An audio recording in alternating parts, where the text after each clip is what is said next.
기혼 여성 일자리 부족으로 울산 지역 여성들의 결혼 이후 임금 하락폭이 전국에서 가장 큰 것으로 나타났습니다. 지난 2월 고리원전 1호기 정전 사고 당시 비상발전기가 고장난 상태에서 핵연료 교체 작업이 이루어진 것으로 드러났습니다. 봄철 어린이들의 야외 활동이 늘면서 4월부터 6월 사이 어린이 교통사고가 집중적으로 발생하고 있습니다. 영남 3루 중 하나인 태화루 복원 기공식이 오늘 오후 태화루 건립부지에서 열립니다. 여러분 안녕하십니까? 5월 31일 UBC 굿모닝 울산입니다. 울산지방은 오늘 고기압 가장자리에 들어 대체로 맑겠습니다. 아침 최저기온은 16.2도를 기록했고 낮 최고기온은 23도로 예상됩니다. 내일도 구름 낀 가운데 아침 최저 15도, 낮 최고 24도로 오늘과 비슷하겠습니다. 울산기상대는 당분간 대체로 맑거나 구름 많은 날씨가 이어지겠다고 예보했습니다. 울산 지역 여성들은 높은 임금을 받다가도 결혼만 하면 임금이 크게 줄어드는 것으로 나타났습니다. 왜 그런지 김익현 기자가 취재했습니다. 지난 연말 여성 인력 채용 확대를 위해 울산시와 기업, 여성인력개발센터가 손을 맞잡았습니다. 이에 따라 올해 구직 여성 400여 명에게 용접과 선박 설계, 회계 정리 등의 직업 훈련을 한 뒤 취업을 알선하고 있습니다. 여성이 일을 하고 싶어도 일자리가 부족하다 보니까 상당히 실망 실업자가 많습니다. 그래서 여성의 일자리 확대와 기업의 인재난 해소를 위해서. 하지만 아직 갈 길이 멉니다. 울산 여성의 경제활동 참가율은 44.6%로 전국 평균보다 5%포인트가량 떨어집니다. 7대 도시 중 가장 높은 울산의 미혼 여성 임금은 결혼 이후 절반으로 뚝 떨어져 하락폭 또한 가장 컸습니다. 기혼 여성의 일자리가 그만큼 부족하기 때문입니다. 개선책으로는 산업의 다양화를 통해 여성의 직종의 범위를 보다 확대할 필요성이 높은 것으로 지적됐습니다. 또 설문조사에서 확인된 여성 취업 장애 요인도 함께 극복해야 할 과제입니다. 미활용된 여성 인적 자원이 있다는 이야기고요. 그 사람들이 활용이 된다면 이제 지역 차원에서도 크게 도움이 될 것이고, 그러니까 도시와 그다음 도시 내 산업. 날로 개선되는 산업과 환경 부문에 비해 뒤처져 있는 울산의 여성 고용을 개선하려는 노력이 시급합니다. UBC 뉴스 김익현입니다. 지난 2월 발생한 고리원전 1호기 정전 사고와 관련해 검찰이 정전 사고를 은폐한 발전소장 등 5명을 불구속 기소했습니다. 이들은 발전기가 수리되지 않은 상태에서 연료봉 교체 작업을 진행한 것으로 드러났습니다. 보도에 선우석 기자입니다. 지난 2월 발생한 고리 1호기 정전 사고 당시 비상디젤 발전기가 고장난 상태에서 핵연료를 인출한 사실이 뒤늦게 밝혀졌습니다. 당시 고리 1호기 발전소장 문모 씨 등은 사고 사실을 숨기기 위해 사고 다음 날인 2월 10일 오후 7시부터 다음 날 밤 10시까지 1호기의 핵연료 인출 작업을 강행한 것으로 드러났습니다. 비상발전기가 가동되지 않는 상태에서 핵연료 교체 작업을 하다 정전 사고가 나면 냉각수가 증발하면서 뜨거운 핵연료가 녹아내리고 방사능이 누출될 수 있습니다.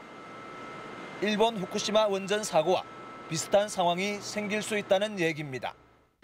주 전원이 공급이 끊겨질 경우에 지금처럼 비상디젤 발전기가 고장나서 돌아가지 않으면 결국 냉각수가 온도가 내려가게 되고 그 연료봉이 녹아내리는 상황이 발생하면서 검찰 조사 결과 이들은 협력업체 직원의 실수로 정전 사고가 발생한 직후 주재허실에 모여서 사고 은폐를 공모한 것으로 드러났습니다. 이들은 고리 1호기 운전정지 가처분이 법원에 계류 중인 데다 원전에서 사고가 나면 책임 추궁을 하겠다는 한수원 사장의 방침 때문에 은폐를 결심한 것으로 알려졌습니다. 검찰은 고리원전 본부장과 한수원 본사에 보고했을 거라는 의혹에 대해서도 수사했지만 증거가 없다며 발전소장 문 씨 등 5명만 원자력 안전법 위반 등의 혐의로 불구속 기소했습니다. 원전 사고 은폐로 한수원 직원이 기소돼 재판에 넘겨진 사례는 이번이 처음이어서 재판 결과에 관심이 모아지고 있습니다. UBC 뉴스 선우석입니다. 그제 오후 검찰 조사를 받다 탈주한 저 고리원전 팀장은 재판 형량에 대한 불안감 때문에 도주한 것으로 밝혀졌습니다. 울산지검은 전 고리원전 팀장 48살 김모 씨가 1심에서 징역 6년의 중형을 선고받은 데다 진행 중인 항소심에서도 형량이 더 늘어날 것이라는 불안감 때문에 도주했다고 밝혔습니다. 검찰은 또 점심 식사 후 포승줄과 수갑이 풀린 상태에서 현관문 잠금 장치가 열려 있고 청원경찰이 자리를 비운 틈을 타 도주했다고 밝혀 보안 시스템이 허술했던 점을 인정했습니다. 부산구치소도 도주 당시 교도관 3명 가운데 2명이 대기실이 아닌 휴게실에 있었던 점을 확인하고 관리 소홀에 대해 자체 조사를 벌이고 있습니다. 어린이 교통사고가 해마다 4월부터 6월까지 봄에 많이 발생하는 것으로 나타났습니다. 그 원인과 실태를 윤경재 기자가 취재했습니다. 엄마와 함께 아파트 주차장을 걷던 아이가 엄마 손을 놓더니 땅에 주저앉습니다. 잠시 뒤 우회전하던 RV 차량에 깔리고 맙니다. 안타깝게도 아이는 그 자리에서 숨졌습니다. 횡단보도로 갑자기 뛰쳐나온 한 아이. 승용차에 들이받쳐 몇 미터를 튕겨나갑니다. 갓길에 주차된 차량들에 가려 운전자는 아이를 미처 보지 못했습니다. 회색 무쏘 차량이 초등학교 후문 앞 도로를 빠져나갑니다. 지난 9일 스쿨존에서 초등학생을 친 뒤 달아나는 장면입니다.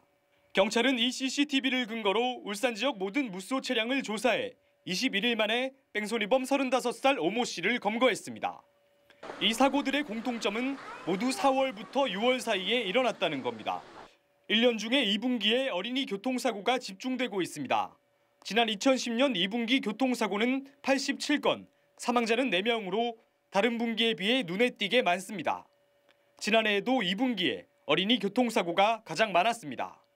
날씨가 따뜻해지면서 어린이들의 야외 활동이 급격히 늘어나기 때문으로 보입니다. 특히 어린이 교통사고의 60% 이상이 하굣길에서 발생하고 있습니다. 방학이 끝나면서 학기초가 시작되고 긴장이 풀리기 시작하면서 날씨도 따뜻해지고 그래서 교통사고가 많이 나지 않나 해서. 전문가들은 어린이들이 어른을 따라하는 모방 심리가 강한 만큼 부모들의 역할이 중요하다고 지적합니다. 어린이 교통사고는 운전자와 학부모 책임이 크다고 할 수 있는데요. 내 자녀를 보호하려는 마음 자세와 자동차에 타면 법규를 꼭 지키고 또 학교 주변 위반 차량에 대한 강력한 단속과 시설물 확충이 어린이 교통사고를 줄일 수 있다고 덧붙였습니다. UBC 뉴스 윤경재입니다. 유령 회사를 차려놓고 조직폭력배들과 결탁해 기업형 대부 조직을 운영해온 일당이 적발됐습니다. 살인적인 금리와 폭력을 일삼아 2년 반 만에 14억 원이 넘는 돈을 챙겼습니다. 조윤호 기자입니다. 주식과 펀드를 다루는 투자 컨설팅 회사 간판이 버젓이 내걸려 있습니다. 안으로 들어가자 깔끔한 인테리어와 파트별 영업팀을 갖춘 멀쩡한 회사로 보입니다. 하지만 이곳은 무등록 대부업체.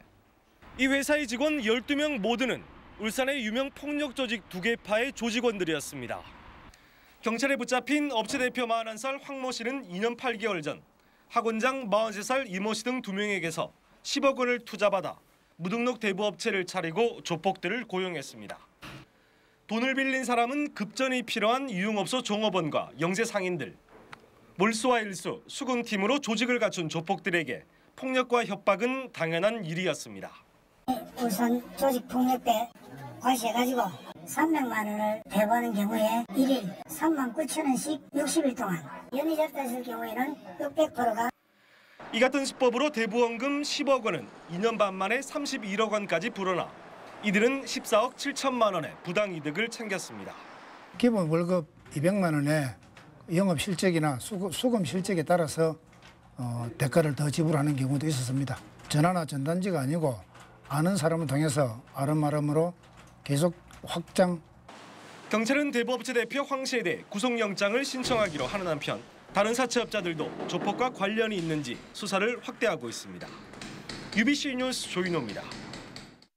다음은 경제계 소식을 알아보는 경제 이모저모입니다. 현대기아자동차가 국내 최초로 서비스 협력사 직원들의 정비기술 교육을 위해 전국 11개 대학과 위탁교육 양해각서를 체결했습니다. 현대기아차는 이번 협약으로 2,100여 개의 서비스 협력사 정비기술 직원들이 위탁대학에서 체계적인 자동차 정비기술 교육을 받을 수 있게 됐다고 밝혔습니다. SK그룹이 카이스트와 함께 사회적 기업가 MBA를 개설하는 내용의 양해각서를 체결하고 내년 2월부터 사회적 기업 인재 육성에 나서기로 했습니다. 이 사업은 벤처붐을 일으켰던 젊은이들의 도전 정신을 사회적 기업 형태로 접목해 청년 실업 문제를 해결하는 내용을 담고 있습니다. SO1이 제17회 바다의 날인 오늘 유조선 사고 예방과 해양 환경 보전에 기여한 공로로 대통령 표창을 받습니다. SO1은 유조선 해양 사고 방지를 위한 업무 협약을 체결하고 1,500톤 미만의 소형 유조선에도 사고 예방을 위해 예인선을 운영한 공을 인정받았습니다. 울산의 2개 공장을 운영하는 금호 석유화학이 한국신용평가로부터 역대 최고 신용등급 A- 평가를 받았습니다. 회사 관계자는 A-는 안정적이라는 평가로 합성고무 부문 영업실전 개선과 2년에 걸친 재무구조 안정화에 노력한 결과라고 밝혔습니다. 현대자동차 노조가 폭행 사건으로 불거진 주말 특근 중단을 풀고 이번 주부터 주말 특근을 재개하기로 했습니다. 금속노조 현대차 지부는 회사 측이 폭력 사태와 관련한 노조 요구를 수용하고 노사가 대체로 합의점을 찾음에 따라 주말 특근을 재개하고 임금 협상에 집중하기로 했다고 밝혔습니다. 노조는 지난 17일 비정규직 노조 간부와 회사 경비원 간에 발생한 폭행 사태와 관련해 회사 측의 공개 사과 등을 요구하며 2주 연속 주말 특근을 중단했고 회사는 이로 인해 3천억 원 이상의 생산 차질이 빚어졌다고 추산했습니다. 영남 3루 중 하나인 태화루 복원기공식이 오늘 오후 태화루 건립부지에서 열립니다. 오늘 기공식은 시립무용단 공연에 이어 기념사와 발파식 순으로 진행되며 신흥수 대목장의 한옥재료 전시회도 함께 열립니다. 사업비는 506억 원이 투입되며 오는 2014년 3월 완공될 예정입니다. 수요 열린예술무대 뒤란이 어제 저녁 문예회관 야외공연장에서 성황리에 열렸습니다. JK 김동욱의 사회로 진행된 어제 공연엔 인기가수 김조한이 출연해 사랑에 빠지고 싶다와 다시 사랑하자 등 가슴을 녹이는 사랑 노래로 관객들의 마음을 사로잡았습니다. 또 최근 인기몰이 중인 5인조 밴드 브로큰 발렌타인과 4인조 소란이 신나는 무대를 선사했습니다. 울산 현대가 어제 저녁 문수구장에서 열린 아시아 축구연맹 챔피언스리그 16강전에서 일본의 가시와 레이소를 3대2로 꺾고 K리그 팀 가운데 유일하게 8강 진출에 성공했습니다. 울산 현대는 후반 9분 김신욱의 헤딩 선제골과 상대팀 수비수의 자책골, 이근호의 쐐기골 등 모두 3골을 뽑아내 펠레 스코어 승리를 거뒀습니다. 6월과 7월 2달 동안 신규 아파트 3천여 가구가 입주할 예정이어서 하반기 전세 시장 안정에 도움이 될 전망입니다. 다음 달에는 방어 보금자리 주택 918가구가, 7월에는 동구 일산 아파트 재건축 1,960가구가 입주하는 등 2달 동안 모두 3,286가구가 입주를 앞두고 있습니다. 부동산 업계는 이들 물량이 대부분 동구에 집중돼 전세 시장 안정에 도움이 될 것으로 내다봤습니다. 울산 지역 대학 졸업생 10명 중 7명은 지역에 있는 기업에 취업하고 있는 것으로 나타났습니다. 한국교육개발원이 지난 2009년 대학 졸업생 중 해당 지역 소재 근무지 취업 비율을 조사한 결과 울산은 70.8%로 91%인 수도권과 75.8%인 제주에 이어 세 번째로 높았습니다. 울산 상인은 이에 대해 울산은 대기업과 기업 본사, 주력 사업장이 많고 지역 기업에 대한 정보가 풍부하기 때문으로 분석했습니다. 때이른 무더위로 부산과 포항 등 울산 인근 해수욕장들이 다음 달부터 조기 개장에 나설 예정이지만 울산 지역 해수욕장은 이보다 한 달가량 늦을 것으로 보입니다. 일선 구군에 따르면 일산해수욕장은 6월 27일 개장해 8월 26일 폐장할 예정이며 진화해수욕장은 아직 개장일과 폐장일을 확정하지 못했습니다. 하지만 부산 지역 4개 해수욕장과 포항 지역 2개 해수욕장은 모레부터 조기 개장할 예정이어서 관광객 유치에 어려움을 겪지 않을까 우려가 나오고 있습니다. 이상으로 UBC 굿모닝 울산을 마칩니다. 고맙습니다.